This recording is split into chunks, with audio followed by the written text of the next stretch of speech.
జై శ్రీరామ్ అందరికీ.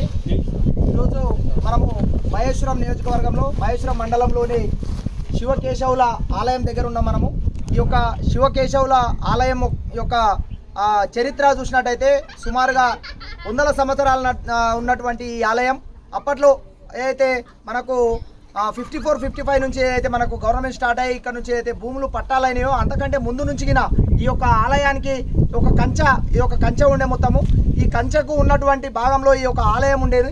ఈ ఆలయం పూర్వం దాదాపు 100 సంవత్సరాల నుంచి ఇక్కడ ఈ ఆలయం ఉండేది. 54 తర్వాత ఈ యొక్క భూమి అంతా ఈ ఆలయానికే ఉండేది. తర్వాత ఏదైతే దొంగ డాక్యుమెంట్ సృష్టించి ఎవరైతే ప్రైవేట్ పేర్లతోటి ఒక అతని ఇక్కడ ఏదో గడ్డి కోసుకుంటూ ఉండి వాళ్ళు ప్రైవేటు వ్యక్తుల మీదకి మార్చుకోవడం జరిగింది. అప్పుడున్నటువంటి పరిస్థితుల్లో మనకు అంతా ఆన్లైన్ లేదు కాబట్టి అప్పుడున్నటువంటి రాతపూర్వకమైనటువంటి డాక్యుమెంట్లో ఇల్లీగల్గా దీన్ని రాసుకోవడం జరిగింది. అయినా గత దాదాపుగా ఒక 4-5 సంవత్సరాల క్రితం ఇక్కడ ఒక పూజారి నార్త్ నుంచి వచ్చి ఈ యొక్క గుడి దగ్గర ఈ యొక్క పూజలు చేస్తుంటూ దీప నైవేద్యం పెడుతున్నటువంటి పూజారిని కఠినంగా ఈ యొక్క భూ కబ్జాదారులు అతన్ని చంపేసి బాయిలో వేయడం మనం అందరం చూసినాం. ఇక్కడ అప్పుడు పెద్ద హిస్టరీ కావడం జరిగింది.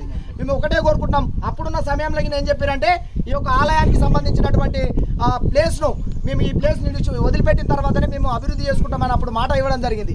మళ్ళీ ఈ రోజు వచ్చేస్తాకలా ఇక్కడ జేసీబీలు పెట్టి అంతా సాఫ్ చేసుకుంటా ఈ ఆలయానికి మొన్న శివరాత్రి రోజున వందలాది మంది భక్తులు వచ్చి ఇక్కడ దర్శనం చేసుకోవడం జరిగింది.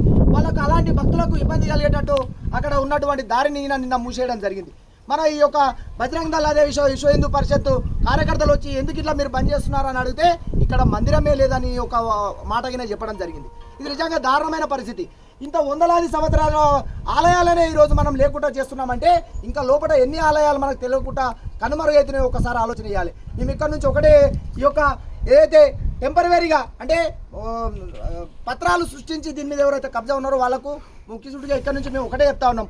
ఇక్కడ ఏదైతే విశ్వ హిందూ పరిషత్ కానీ అదేవిధంగా బజరంగ్ దళ్ కానీ ఈ యొక్క గుడికి సంబంధించిన వాళ్ళు ఎంత ల్యాండ్ అయితే అడిగిరో ఈ గుడికి మొత్తం ఫస్ట్ కేటాయించి మీరు బౌండరీ వేసేసి 2 దిక్కులకి వెళ్ళి దారి ఇచ్చిన తర్వాతనే ఇక్కడ ఏమైనా పని స్టార్ట్